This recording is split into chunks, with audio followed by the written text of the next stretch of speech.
வணக்கம். 150 வருடத்திற்கு பிறகு 6 அற்புதமான யோகங்கள் ஒரே நாள்ல வருது. சரியா சொல்லணும்னா 7 யோகங்கள் அந்த நாள்ல இருக்கு. அதுல முக்கியமான யோகங்கள் 6 அந்த நாள்ல இருக்கு. அந்த நாள்ல என்ன சிக்கலை சரி செய்யறதுக்கு அந்த நாள் பயன்படும். 150 வருடத்திற்கு பிறகு கடவுள் ஒரு அற்புத யோகங்களை நமக்கு தந்திருக்காரு. அதுல நம்ம என்ன விஷயத்தை சரி செய்யலாங்கிறத இன்னைக்கு இந்த வீடியோல பார்க்க போறோம். கன்னி ராசிக்கு ஒரு அற்புதமான மாற்றத்தையும், முன்னேற்றத்தையும், ஏற்றத்தையும், நீண்ட காலம் நடக்காத தடையை உங்களுக்கு கண்டிப்பாக நிவர்த்தி செய்து தரும். இன்னைக்கு பிரதானமான பிரச்சனை கன்னிராசிக்கு இருக்கக்கூடியது இந்த பிரச்சனை தான். அதை சரி செய்வதற்கு இந்த யோகங்கள் நிறைந்த நாள் உங்களுக்கு மிகப்பெரிய வெற்றியை தரும். அதி உன்னதமான நாள், அற்புதமான நாள். ஒன்றல்ல, இரண்டல்ல, மூன்றல்ல, 6 யோகங்கள் ஒரே நாள்ல வரக்கூடிய ஒரு சக்தி வாய்ந்த அபூர்வ நாளை பத்தி இன்னைக்கு நம்ம இந்த வீடியோல டீட்டெயிலா பார்க்க போறோம். இந்த சேனல் இது வரைக்கும் சப்ஸ்கிரைப் பண்ணல, இப்பதான் நான் இந்த வீடியோவையே பார்க்கிறேன் அப்படின்னா சப்ஸ்கிரைப் பண்ணிட்டு பெல் பட்டன்ல ஆல் ஆப்ஷன் கொடுத்துருங்க.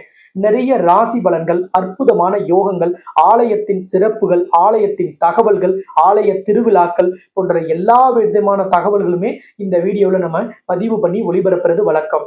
அதே மாதிரி நீங்க கன்னி ராசியில் இருக்க மாதிரியே உங்க ஃப்ரெண்ட்ஸோ, ரிலேட்டிவ்ஸோ, அக்கம் பக்கத்துல இருக்கவங்க யாராவது கன்னி ராசியில் இருக்காங்கன்னா அவங்களுக்குமே இந்த வீடியோவை ட்விட்டர் வழியாவோ, இன்ஸ்டாகிராம், வாட்ஸ்அப், ஃபேஸ்புக் குரூப் எல்லாத்துலயுமே நீங்க வீடியோவுக்கு கீழே இருக்கிற ஷேர் பட்டன் வழியாக ஷேர் பண்ணி அவர்களுக்கும் ஒரு தெளிவை பெறுவதற்கு உதவிகரமாக இருங்கள்.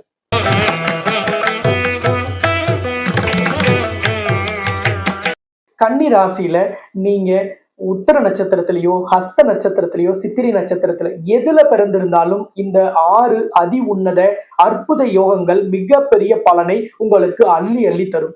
கடந்த சில வருடங்களாகவே மிகப்பெரிய ஒரு வேதனையிலும் ஏதோ ஒரு நெகட்டிவான ஒரு எண்ணத்திலேயே இருந்திருக்கக்கூடியவர்கள் கன்னி ராசிக்காரர்கள். ஆனால் கௌரவமாகவும் கச்சிதமாகவும் வாழ்க்கையை நடத்தணும்னு திட்டமிட்டு வாழ்க்கையை நடத்தக்கூடிய உங்களுக்கு தான் தொடர்ந்து சிக்கல் அடிமேல் அடி.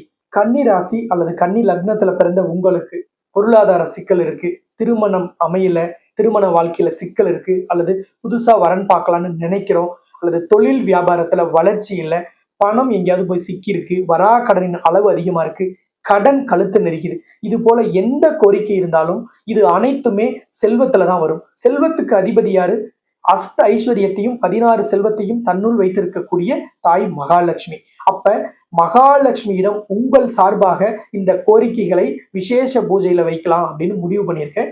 நீங்க உங்களோட பெயர், ராசி, நட்சத்திரம், உங்களோட கோரிக்கையை வீடியோவுக்கு கீழே இருக்கிற கமெண்ட்ல பதிவிட்டுட்டு நீங்க மனதார மகாலட்சுமி மனசுல நினைச்சு இது சரியாகணும் அப்படின்னு நினைச்சிட்டு ஜெய் மகாலட்சுமின்னு கமெண்ட்ல பதிவிட்டுட்டு பெயர், ராசி, நட்சத்திரத்தையும் கோரிக்கையும் பதிவிடுங்க.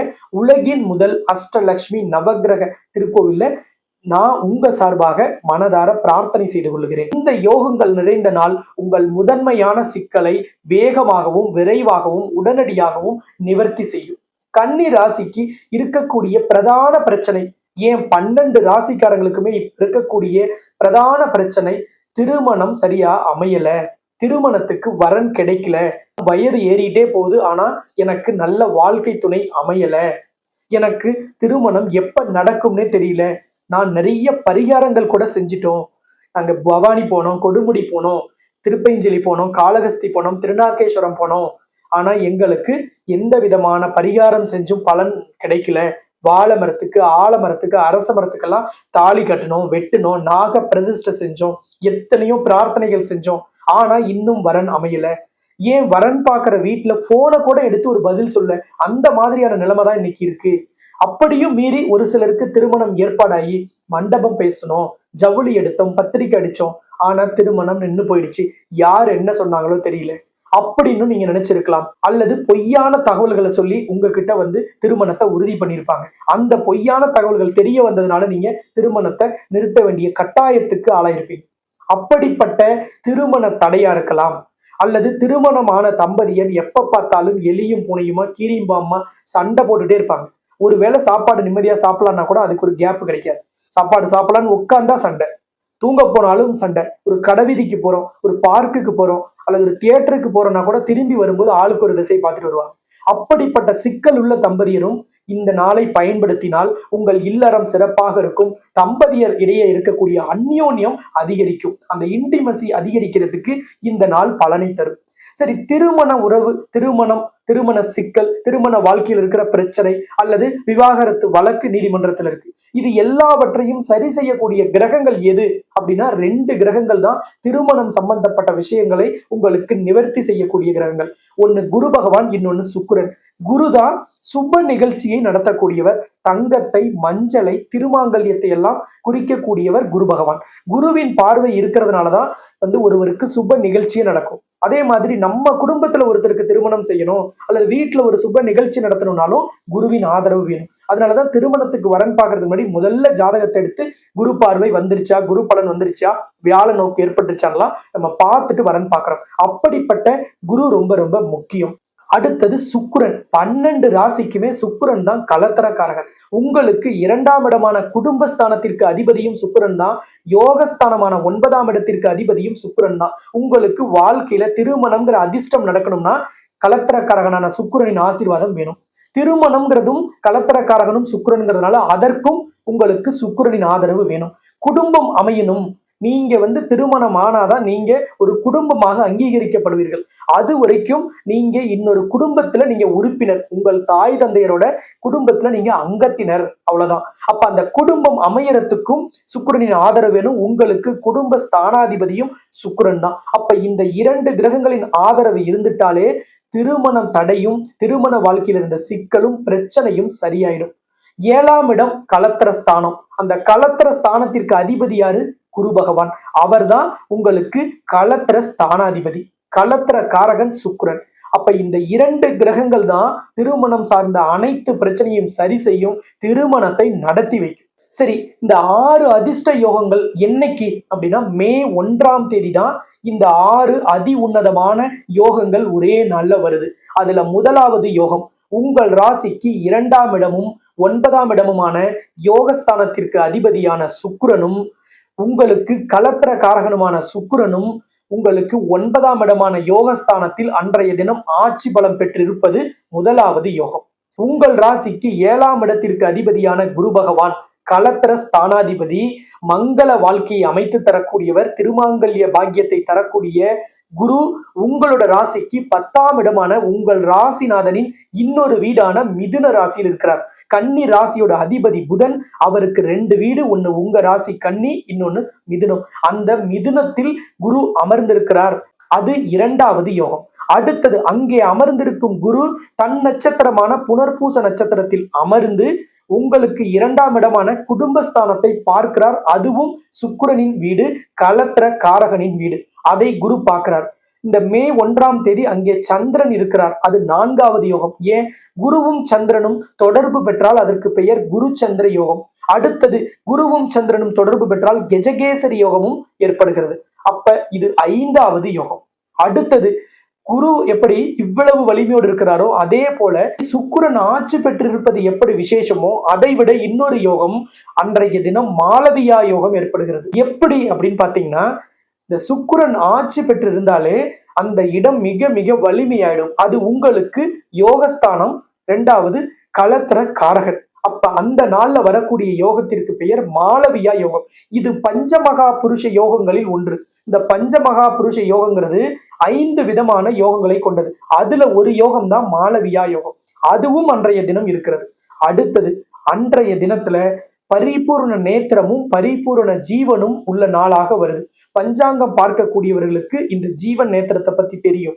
தெரியாதவர்களுக்கு சொல்றேன், ஜீவன் அப்படின்னாலே உயிரோட்டம்னு பெயர். அதனாலதான் ஒருத்தர் வாழ்க்கையில ஏதாவது நம்ம சொல்லுவோம், ஜீவனாம்சம் கொடுங்க, அவர் ஜீவனம் எப்படி பண்ணுவாரு, அவருக்கு ஒரு அடிப்படை ஆதாரம் பண்ணலினா அவர் எப்படி வாழ்க்கையை நடத்துவாருங்கிறதுக்கு தான் ஜீவனம்னு சொல்லுவோம்.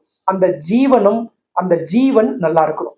அடுத்தது நேத்திரம். நேத்திரம் அப்படின்னா கண் பார்வை. அதனாலதான் நிறைய நம்மளோட ஐ ஹாஸ்பிட்டலுக்கு எல்லாம் பாத்தீங்கன்னா நேத்ராலயாங்கிற பெயர் இருக்கும். அந்த கண் பார்வை அப்படிங்கிற அந்த பார்வை அவசியம். இந்த நேத்திரத்தையும் ஜீவனையும் 3 விதமாக பிரிச்சிருப்பாங்க. இந்த ஜீவன்ல உயிரற்ற நாள், அரை வாழ்க்கை நாள், முழு வாழ்க்கை நாள் அப்படின்னு 3. நேத்திரத்துல குருட்டு நாள், ஒரு கண் உள்ள நாள், 2 கண்கள் உள்ள நாள் அப்படின்னு 3 விதமா பிரிப்போம். இதுல முழு வாழ்க்கை நாள்ங்கிறது பரிபூர்ண ஜீவன் உள்ள நாள், 2 கண்கள் உள்ள நாள் பரிபூர்ண நேத்திரம் உள்ள நாள்.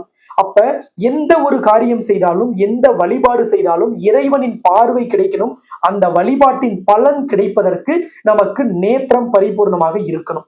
அடுத்தது, எந்த தடையை நீக்கணும், சிக்கலை சரி செய்யணும்னு நீங்க முயற்சி செய்றீங்களோ அந்த நாள்ல அந்த சிக்கலை சரி செய்வதற்கான வழிபாட்டுக்கு உயிர் கிடைக்கணும்.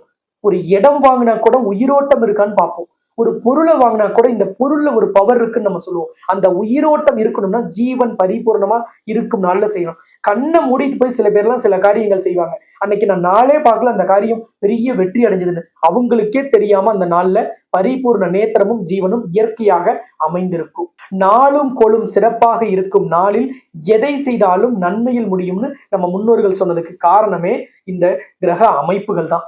அடுத்தது, இந்த நாள்ல வேற என்ன சிறப்பு? இந்த மே 1ஆம் தேதி வெள்ளிக்கிழமையும் பௌர்ணமியும் சேர்ந்து வருது. இந்த 2026ஆம் ஆண்டுல பௌர்ணமி வெள்ளிக்கிழமை சேர்ந்து வருவது இந்த மே 1ஆம் தேதியோட சரி. இனிமேல் அப்படி ஒரு நாள் வரப்போறது கிடையாது. இந்த நாள் என்ன விசேஷம்? இந்த சுக்கிரனுடைய அதிபதி கடவுள்ல யாரு? அஷ்ட ஐஸ்வர்யங்களும் 16 செல்வங்களையும் தன்னுள் வைத்திருக்கக்கூடிய தாய் மகாலட்சுமி. லக்ஷ்மிக்கு பிடிச்ச நாள் வாரத்துல ஒரு நாள்னா வெள்ளிக்கிழமை, மாசத்துல ஒரு நாள்னா பௌர்ணமி. இந்த ரெண்டும் சேர்ந்து வரக்கூடிய நாள் லக்ஷ்மிக்கு உகந்த நாள். அப்ப திருமண தடைக்கான சுக்கிர பரிகாரம், குருவோடைய ஆதிக்கம் பெற்ற குரு பரிகாரம், எதை செஞ்சாலும் எந்த வழிபாடு செஞ்சாலும் அன்னைக்கு வெள்ளியும் பௌர்ணமியும் இருப்பது கூடுதல் சிறப்பு. இந்த சக்தி வாய்ந்த நாள்ல என்ன செய்ய போறோங்கிறதா அடுத்தது பார்க்க போறோம். நீங்க எந்த காரியம் செஞ்சாலும் சரி, எந்த வெற்றியை நீங்க பெறணும்னாலும் சரி, நல்ல நாள்ல எதை செய்தாலும் நமக்கு பலனை தரும். அப்ப இந்த யோக நாளை மிஸ் பண்ணாம பயன்படுத்திங்க.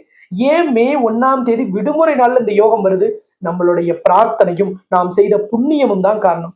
எத்தனையோ பேரோட ஏச்சுக்கும் பேச்சுக்கும் ஆளான நம்ம கூனிக்கு குறுகி போய் கூட நின்றுருப்போம். ஆனால் அதையெல்லாம் பார்த்த கடவுள், இனிமேல் உனக்கு இந்த தொந்தரவு இருக்கக்கூடாது, இதை நான் சரி செஞ்சு தரேன் அப்படிங்கறதுனாலதான் இந்த நாளையே உங்களுக்கு தரார். அந்த நாளை பத்திய தகவலையே நீங்க இந்த வீடியோல பாக்குறீங்க. இது போல உங்களுக்கு பல அரிய தகவல்கள் வரத்துக்கு தான் இந்த சேனல் நீங்க சப்ஸ்கிரைப் பண்ணிட்டு பெல் பட்டன்ல ஆல் ஆப்ஷன் போடுங்கன்னு நான் சொன்னதுக்கு காரணமே அதுதான். அப்படிப்பட்ட இந்த நாள்ல திருமண தடைக்கு நம்ம என்ன செய்யணும் அப்படின்னா, முதல்ல திருமண தடைக்கு பொதுவா ஜாதகத்துல என்னென்ன கிரக தோஷங்களை பத்தி சொல்லுவாங்கன்னா, செவ்வாய் தோஷம் சொல்லியிருப்பாங்க, ராகு கேது தோஷம், சர்ப்ப தோஷம், நாக தோஷம், தார தோஷம், களத்திர தோஷம், விஷக்கன்னிகா தோஷம், புணர்ப்பு தோஷம், இதையெல்லாம் நீங்க கேள்விப்பட்டிருப்பீங்க. சிலர் மாத்திரு தோஷம், பித்ரு தோஷத்தையும் சொல்லியிருப்பாங்க. இந்த தோஷங்கள் எல்லாமே இந்த நாள்ல உங்களுக்கு நிச்சயமாக நீங்கிவிடும். அப்ப இந்த தோஷங்கள் இருக்கு, இதுக்கெல்லாம் பரிகாரம் என்னெல்லாம் சொல்லியிருப்பாங்க? நான் ஏற்கனவே சொன்னதுதான்.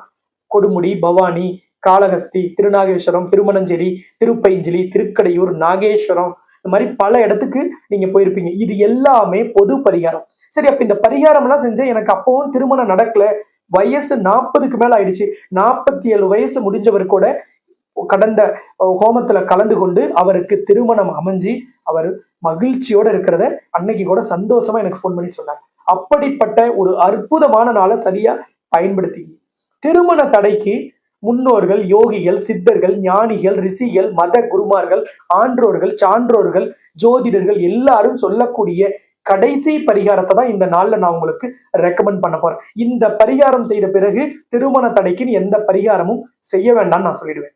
அப்படிப்பட்ட பரிகாரம் எதுன்னா சுயம்வர கலா பார்வதி ஹோமம்.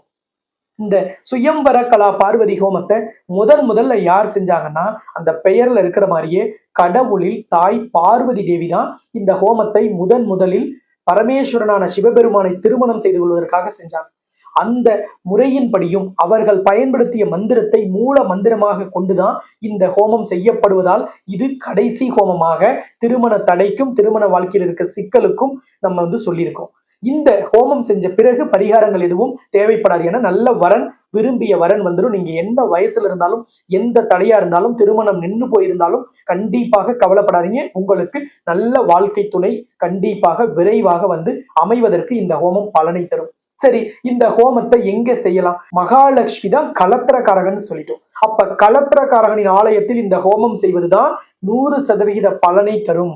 அப்ப மகாலட்சுமி ஆலயத்துல மே 1ஆம் தேதி உங்களுக்கு பொருளாதார வசதி இருக்குன்னா நீங்க தனிப்பட்ட முறையில அல்லது 4-5 நபர்கள் உங்களுக்கு தெரிஞ்சவங்க யாருக்கு தடை இருந்தாலும் சேர்ந்து இந்த ஹோமத்தை செஞ்சுக்கலாம்.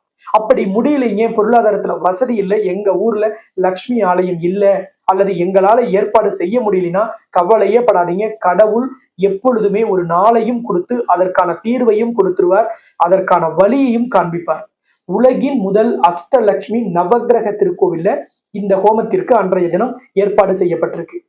மே 1ஆம் தேதி வெள்ளியும் பௌர்ணமியும் வரக்கூடிய நாள்ல தமிழ்நாட்டுல சேலம் மாவட்டம் தலைவாசல் இருக்கக்கூடிய உலகின் முதல் அஷ்டலட்சுமி நவக்கிரக திருக்கோவில்ல தான் இந்த திருமண தடையும் திருமண வாழ்க்கையில் இருந்த சிக்கலுக்கான சுயம்பர கலா பார்வதி ஹோமம் நடைபெற இருக்கிறது. இந்த ஹோமத்துல கலந்து கொள்வதற்கு நம்ம வரணும் அப்படின்னா என்ன செய்யணும்? ஸ்கிரீன்ல தெரிகிற நம்பரை தொடர்பு கொண்டு நீங்க கோவில்ல முன்பதிவு பண்ணிடுங்க. ஏன்னா இதுக்கு முன்னாடி ஒரு யோக நாள் வந்தப்ப நிறைய பேருக்கு இடம் கிடைக்கல, அவங்கள உட்கார வைக்கிறதுக்கு அங்க இட வசதி இல்ல, பதிவு செய்யாம வந்துட்டாங்க. கடைசி நேரத்துல அவங்களுக்கு ஹோமத்திலேயே நம்ம வாய்ப்பு கொடுக்க முடியாம போயிடுச்சு. அதனால இந்த தடவை நீங்க ஸ்கிரீன்ல தெரிகிற நம்பரை தொடர்பு கொண்டு முன்பதிவு பண்ணிடுங்க. ஆலயத்தோட கூகுள் மேப் லொகேஷன் வேணும் அப்படின்னாலும் நீங்க கேட்டு நீங்க அதன் வழியாகவும் நீங்க வந்து சேர்ந்துடலாம். மே 1ஆம் தேதி காலை 9:30 மணிக்கு தொடங்கும் இந்த ஹோமம் 2:30 மணிலிருந்து 3 மணிக்குள்ள முடியும். ஏன்னா ஹோமம் நடைபெறும், அதன் பிறகு பரிபூர்ணமான அபிஷேகம் நடைபெறும், அதன் பிறகு அலங்காரம், தீபாராதனை, இதெல்லாம் முடிக்கிறதுக்கு 2:30 ஆயிடும். வரும்பொழுது உங்களோட ஜாதகத்தை எடுத்துட்டு வாங்க. இந்த ஜாதகத்தை ஹோமத்திலையும் கருவறையிலையும் வச்சு தோஷ நிவர்த்தி பூஜையும் செஞ்சு அன்னைக்கே உங்க கையில அந்த ஜாதகம் ஒப்படைச்சிடும். இந்த ஆலயத்தின் சிறப்பு என்ன அப்படின்னா, பெயர்ல இருக்கிற மாதிரியே உலகின் முதல் அஷ்டலட்சுமியும் நவக்கிரகமும் கருவறையில் ஒன்றாக இருக்கக்கூடிய விசேஷமான ஆலயம், உலகின் முதல் ஆலயம், ஒரே ஆலயம். இந்த ஆலயத்துல கருவறைக்கு எதிரில தான் ஹோம குண்டம் அமைத்து சம்பந்தப்பட்ட நபர்களை அமர வைத்து மகாலட்சுமி மாலை சூடி உங்களுக்கு அந்த ஹோமம் நடக்கும். லக்ஷ்மி தான் கலத்திரக்காரகன்னு சொன்னோம். கலத்திரக்காரகனின் மாலை கழுத்தில் விழும் வேளை கல்யாண மாலை விரைவாக கிடைக்கும் என்பது இந்த ஆலயத்தின் ஐதீகம்.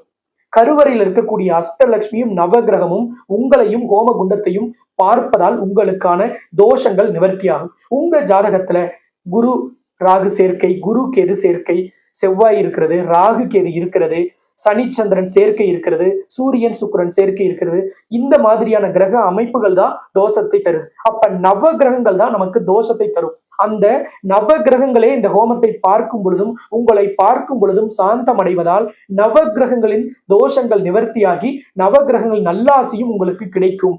இந்த ஹோமம் முடிஞ்சு போகும்போது லக்ஷ்மியின் ஆசீர்வாதமும் அனுகிரகமும் கிடைக்கும், நவ கிரகங்களின் நல்லாசியும் கிடைக்கும். ஒரு அற்புதம் இந்த ஆலயத்துல பின்பற்றக்கூடிய ஒரு மரபு இங்க இருக்கு. அப்படிப்பட்ட இந்த உன்னதமான உலகின் முதல் அஷ்டலட்சுமி நவக்கிரக திருக்கோவில்ல இந்த ஹோமம் எப்படி நடைபெறும்? முழு மந்திரங்களையும் சொல்லி சர்வ சுத்தமாக இந்த ஹோமம் நடைபெறும். ஏன்னா இந்த ஹோமத்தை தலைமை ஏற்று தொடங்கி வைக்கிறதுக்கு நானும் ஆலயத்துக்கு அன்றைய தினம் நேரில் வருகை தருகிறேன். நம்ம எல்லோருமே அன்னைக்கு ஆலயத்துல நம்ம சந்திக்கலாம். விடுமுறை நாள்ல இந்த ஹோமம் நடைபெறுது, விடுமுறை நாள்ல இந்த அற்புதமான யோகங்கள் வருது. அப்ப இந்த யோகங்கள் அனைத்தையும் கடவுள் கொடுத்து அந்த நாளையும் விடுமுறை நாளாக அமைத்து கொடுத்திருப்பதால் கண்டிப்பாக திருமண தடையை நீக்கணும். குடும்பத்துல சண்டை சச்சரவு இருக்கு, கணவன் மனைவிய கருத்து வேறுபாடு அல்லது விவாகரத்து வழக்குல உங்களுக்கு சாதகமான தீர்ப்பு வரணும், அல்லது 2வது திருமணம் நடக்கணும், அல்லது இப்பதான் வரன் பார்க்கலாம் நினைக்கிறோம்னா அவங்களும் இந்த ஹோமத்துல கலந்து கொள்வது சிறப்பு. ஏன்னா அலைச்சல் இல்லாம வரன் வரும். அதை விட முக்கியம், நேர்மையான உண்மையான வரனை லக்ஷ்மியே அமைத்து தருவார். அதனால அவர்களும் கலந்து கொள்ளலாம். இந்த ஹோமத்துல யாரெல்லாம் கலந்துக்கணும் அப்படின்னா பாருங்க, சம்பந்தப்பட்ட நபர் கலந்து கொள்வது ரொம்ப ரொம்ப விசேஷம். ஒருவேளை வெளிநாட்டுல இருக்கவங்க நாங்க எப்படி கலந்துக்கிறது அப்படின்னா, நீங்க யாருக்கு திருமண தடையோ அவர்களோட ஜாதகத்தை ஸ்கிரீன்ல தெரிகிற வாட்ஸ்அப் நம்பருக்கு அனுப்பிட்டு நீங்க முன்பதிவு பண்ணிடுங்க. அந்த ஜாதகத்தை கோவில் சார்பா பிரிண்ட் எடுத்து ஹோமத்திலையும் கருவறையிலையும் வச்சு தோஷ நிவர்த்தி பண்ணிட்டு சங்கல்பங்கள் எல்லாமே செய்யப்பட்டு அந்த பூஜை செய்யப்பட்ட ஜாதகத்தையும் ஹோம பிரசாதத்தையும் உங்கள் முகவரிக்கு கொரியர்ல அனுப்பிச்சிடுவாங்க.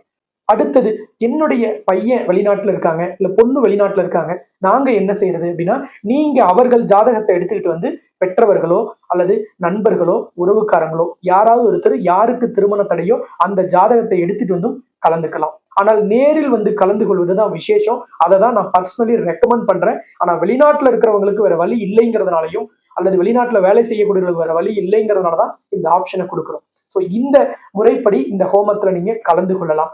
முதலில் பதிவு செய்பவர்களுக்கு முன்னுரிமைங்கிற அடிப்படையில தான் அங்கே அமர வைக்கப்படுவீர்கள் ஹோமத்துல.